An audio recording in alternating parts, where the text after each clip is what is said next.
তেলের মধ্যে জিরে ফোড়ন দিয়েছি, তেজপাতা দিয়েছি, ক্যাপসিকাম আলু ভেজে বিভিন্ন ঘরোয়া যে মশলাগুলো, জিরে গুঁড়ো ধনে গুঁড়ো দিয়ে মোটামুটি কষিয়ে নেওয়া হয়েছে। এই যে কষানো হচ্ছে। একটু অল্প তেলেই রান্না করি, কারণ আমার শাশুড়ি বাবা দুজনেরই বয়স। এবার আমার কাবলি ছোলাটা যেটা সেদ্ধ আছে সেটা আমি দিয়ে দিলাম।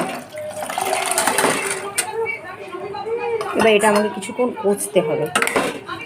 আমি একটু দিয়ে কষতে থাকছি।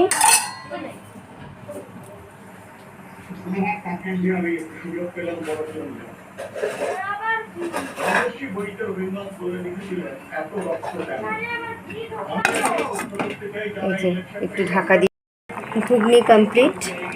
আমি ঘুগনিটা হয়ে যাওয়ার পর অনেক কিছু দিয়েছি। আজকে একটু ইচ্ছে করছিল কাজু কিশমিশ নারকেল, তারপর মাখনা আছে, মাখনা সমস্ত কিছু দিয়েছি। একদম কমপ্লিট ফুটছে, খুব সুন্দরই দেখতে হয়েছে।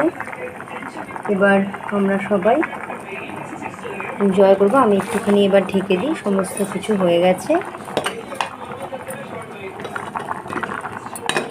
আমি টোটাল স্টিল কন্টেনারেই সব কিছু করার চেষ্টা করি। হয়ে গেছে, আমি এবার বন্ধ করে